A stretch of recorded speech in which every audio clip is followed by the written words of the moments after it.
Picture this. You're alone in a vast, pitch-black cave, hanging upside down, your breath echoing off the cold, slippery walls. Every second feels like an eternity. The darkness closes in and escape seems absolutely impossible. What would you do in these desperate, chilling moments? Well, this was the grim reality for a young boy who endured almost 26 hours in such a nightmare with very little hope for survival. This is Fatal Tragedies with the story of the Wildcat Cave tragedy. Morris Baetzold, aged 15, lived with his brother Donald in a Methodist children's home in Cleveland, Ohio. They'd been in foster care most of their lives after their parents divorced in 1955. Although their parents tried to look after them, the boys seldom saw them except on rare occasions. Despite this, Morris and Donald shared a strong bond and dreamed of starting a company and families of their own someday. Donald was both a father figure and a friend to Morris. They loved going on adventures together, especially to a nearby cave called Wildcat Cave. Morris started smoking at 13 and felt that nicotine helped him handle the stress of living in the children's home. Smoking became a way for him to connect more with Donald, even though it was against the rules at the Methodist children's home. Morris had been caught smoking more than a few times by teachers, and he was warned that one more time would get him kicked out. Morris figured that if he smoked with his friends inside the nearby Wildcat Cave, a cave that was just a few miles away from the Methodist children's home, the teachers couldn't blame only him. So he gave it a shot, bringing along his buddies for a smoke. To his relief, the plan worked perfectly, but when they were getting out, he nearly lost his way. Thankfully, his flashlight saved him from serious trouble. Now, this scary experience made him reconsider ever going back to the cave again. Now, I know what you're thinking. What does the Wildcat Cave even look like? This cave sits beneath a sandstone bluff. Its entrance is about 15 feet wide and 4 feet tall, leading to a narrow tunnel that stretches roughly 80 feet before expanding into a large chamber. The area around the cave is popular with locals, especially during warmer months, but its haunting history and eerie stories scare many away. This cave has a rich past, serving as a hideout for criminals and a refuge for escaped slaves on their way to Canada.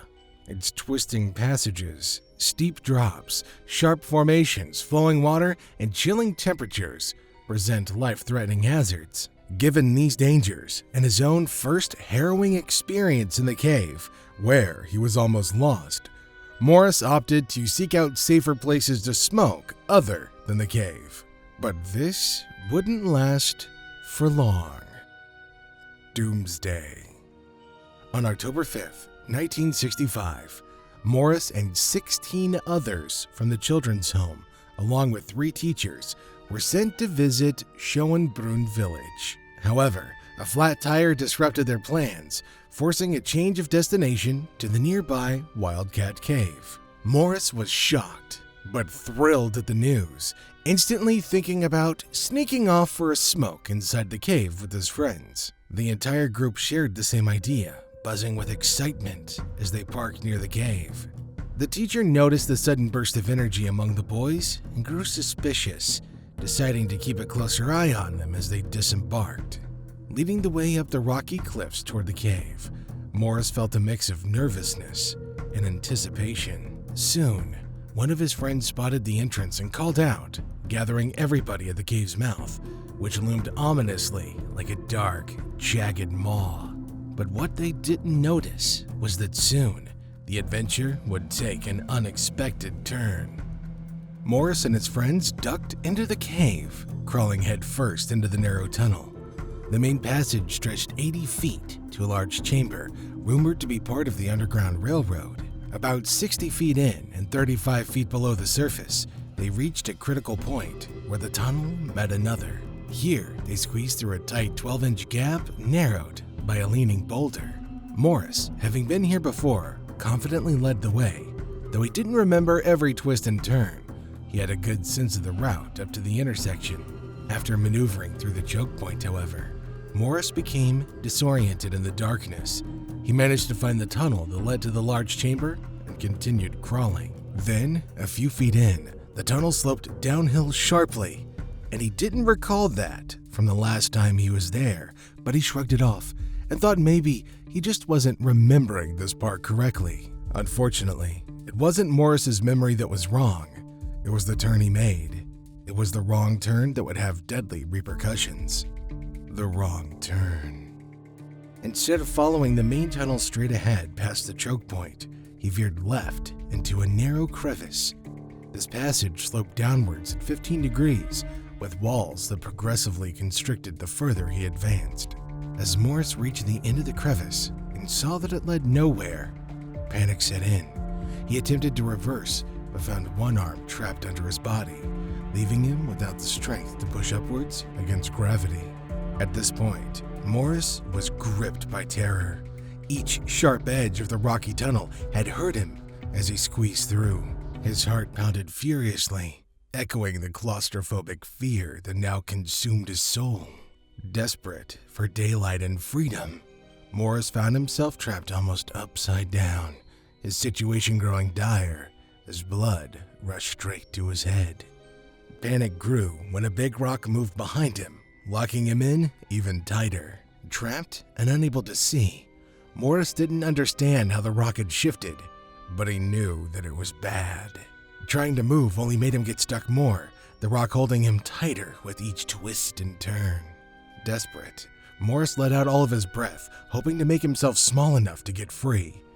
But it didn't work. Now, angled downward at a precarious 45 degrees, he was stuck in a crevice, barely wider than a clothes dryer's opening. He found that he couldn't move at all. His shouts for help didn't go anywhere. They just echoed back at him in the empty, tight space. As minutes turned to what felt like forever, Morris couldn't move, only his legs showing. He felt more and more scared as time passed. He was lost in a far-off part of the cave, a place too narrow and twisty for anyone to reach easily. Lying there, Morris thought about all the choices that had led him here. He prayed his friends would find a way through the tight tunnels to save him, but in the dark, his hope was fading fast. The struggle begins. Realizing that their friend was nowhere to be seen and maybe trapped inside the cave, Morris's friends ran to tell their teachers. One of the teachers hurried back to Wildcat Cave with the group. At the crevice's opening, he took off his belt and made a loop, trying to lasso Morris's feet. With a tug, Morris began to rise, but the belt snapped and he fell back, now even more tightly wedged. Realizing the danger, they left to call the fire department. When the firefighters arrived, they tried to loop a rope around Morris's leg, but they only managed to pull his pants down. Then they attempted to snag his jacket with a hook, but it tore right through. With his clothes ripped and still stuck, Morris faced a bleak situation. As emergency crews set up lights and heaters to ease his discomfort, reality slowly sank in. If he stayed stuck after dark, the cold could become deadly. As news spread, the area filled with rescuers, reporters, and locals offering help. Volunteers brought food and coffee to keep spirits up. Down in the crevice, Morris remained unaware that he had become a national headline by dinner time. Despite several failed attempts, rescuers remained determined to free Morris. They enlisted the help of the media, spreading the word that they needed people of small stature at Hinckley Reservation. Locals, including a petite nurse nicknamed Pinky, rushed to the scene after hearing the plea for help. Pinky, barely over 5 feet tall and weighing just 80 pounds, bravely volunteered to assist. With ropes tied to her legs for safety, she navigated the tight passages to reach Morris. However, the plan hit a snag. Her small size made it impossible for her to reach him or pull him out. Though Pinky couldn't rescue him, she stayed by Morris's side, offering comfort during his ordeal. Outside the cave, Curtis Peck, an experienced caver, arrived to offer his expertise. After assessing the situation, Curtis proposed using a pulley system to aid in the rescue. With the pulley secured to the cave ceiling, rescuers tried again to pull Morris free, but he remained stubbornly stuck. Despite the setback, rescuers noted Morris's surprising calmness throughout the ordeal, a stark contrast to the dire situation that he was in. The rescue effort. Throughout the long night, rescuers took turns sitting at the crevice's edge, engaging Morris in conversation to keep his spirits up and prevent him from losing consciousness. They asked questions and shared stories, a vital lifeline that kept Morris from succumbing to despair or exhaustion. At around 11 o'clock that night, Morris's family finally showed up at Hinckley Reservation. They would have been there much sooner, but they didn't find out until they heard a radio report. As local attempts to extract Morris faltered, the situation grew increasingly dire, prompting a call to the National Speleological Society.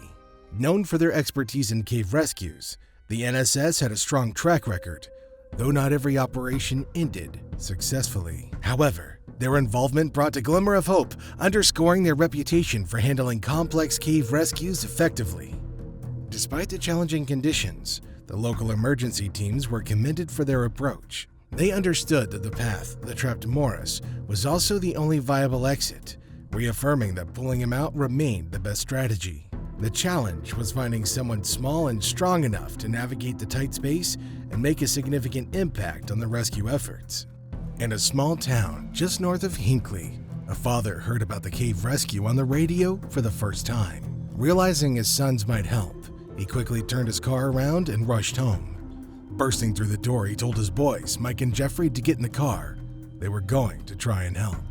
Could they be the chosen angels to solve this dire situation?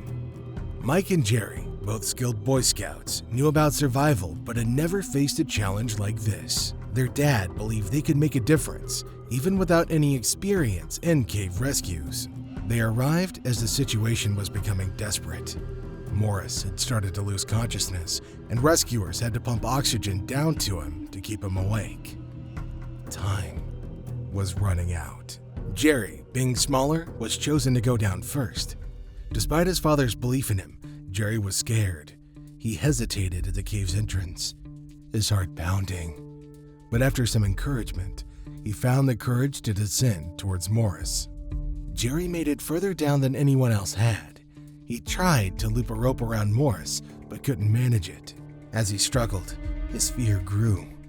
Feeling overwhelmed and close to panicking, Jerry had no choice but to retreat.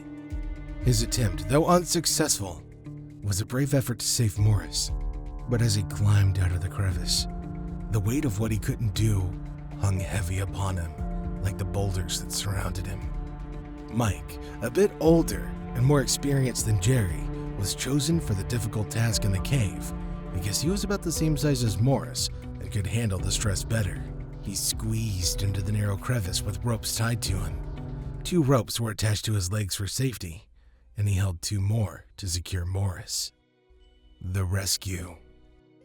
As Mike moved closer to Morris, the cave walls got tighter.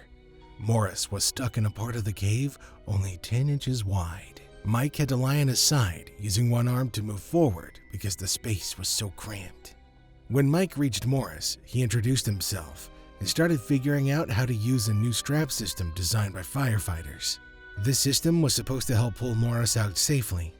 Outside, a man named Curtis, who knew a lot about caves and machinery, suggested using grease to make it easier to move Morris. They tried it, and although it made things slippery, it helped a little. Mike struggled to position the ropes properly under Morris's leg. After several tries, they made a bit of progress, but the ropes kept slipping. Morris, feeling desperate and scared, asked if there was anything he could do to help. Thankfully, they managed to get the straps around him properly this time. After adjusting the straps, Mike signaled the rescuers to start pulling. Morris moved slightly, but got stuck again. Curtis suggested sliding a greased board under Morris to help pull him out. This worked, and Morris finally began to move more freely. The rescue was slow, and each pull only moved Morris a few inches. After being trapped for 26 hours, Morris was finally freed from Wildcat Cave. When he was close enough to reach, a rescuer grabbed his leg and helped him to safety. Completely exhausted, Morris collapsed and was comforted by the rescue team as he cried. The rescuers, who had become emotionally invested throughout the night, felt a deep connection to Morris, who remained courageous and calm throughout the ordeal. When he was safely out, it felt as if everybody had rescued their own child. The crowd outside erupted in cheers when Morris was confirmed free. Despite his ordeal, Morris had to be carried out on a backboard by EMTs, maneuvering through the cave to an awaiting ambulance. The local police cleared the roads to the hospital to expedite his transport. Surprisingly, at the hospital, Morris appeared lucid and relaxed, suffering only minor injuries and dehydration. Morris was primarily hungry and exhausted after the ordeal. Once in the hospital, he devoured a large meal and rested extensively. Speaking to reporters from his hospital bed, he recounted his terrifying experience and his previous encounter with the cave last summer. Despite his calm demeanor, Morris confessed to feeling terrified and at times resigned to his fate. Shortly after his rescue, the Park Service took drastic measures to prevent future incidents by filling Wildcat Cave with dynamite and sealing it permanently with concrete. This rapid response underscored the severity of the incident and the determination to prevent similar situations. If you were in Morris's shoes, what out-of-the-box idea would you come up with to escape? Make sure you leave your answer in the comment section down below. And don't forget to like and subscribe for more captivating content. Stay curious, stay exploring, and most importantly, stay safe.